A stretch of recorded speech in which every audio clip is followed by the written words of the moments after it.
how would other campuses solve the issues that you were seeing, for example, in Pennsylvania? Just kind of wanted to clear It's a that great up. question, Jeff. I think it comes down to what market you're trying to enter. So in Florida, we did a market analysis and we decided we're not going to pursue the undergrad market because you have such strong public institutions. We can't match the price point in Florida. But where the gap was, graduate, professional education, healthcare. So we launched OT, PT, speech language pathology, and PA. So that was our market. And our plan was not to build a campus more than 400 or 500 students to generate the revenue. What we're trying to address with the current merger is our undergraduate population and the pressure that we're seeing on the traditional four-year experience.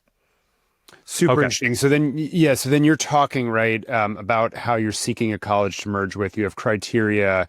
And I understand Ursuline wasn't even initially on the radar. So go back into that answer that you were giving around the process that you all took to find a suitable partner. So again, being Catholic, we're looking at mission fit alignment. Second is we were not looking for an institution that was in financial stress. And I will tell you that was probably one of the biggest barriers once we started talking with institutions was the financial status. Third, was this a geographic play, meaning we're entering a market that we currently do not recruit students from? And fourth, programmatic differences. So even if they're in our same geographic area, do they offer such a different array of programs that it might still be worth pursuing? So those were the four major criteria.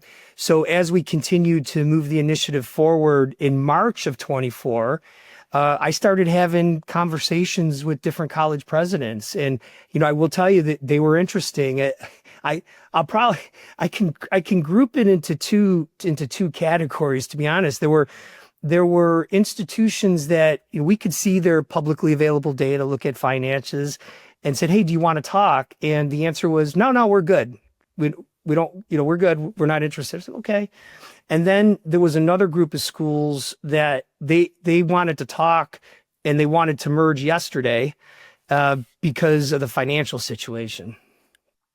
Super interesting, because there's a proactive nature there, right? Like are you going to be proactive, or oops, now we weren't proactive and now we're reactive. So sort of take us along that financial equation journey and then how you found Ursuline at the end of that.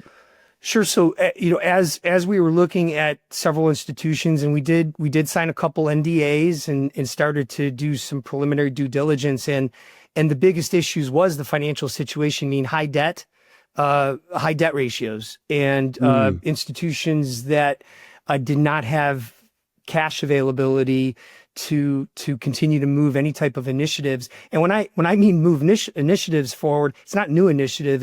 It's continuing to operate the institution.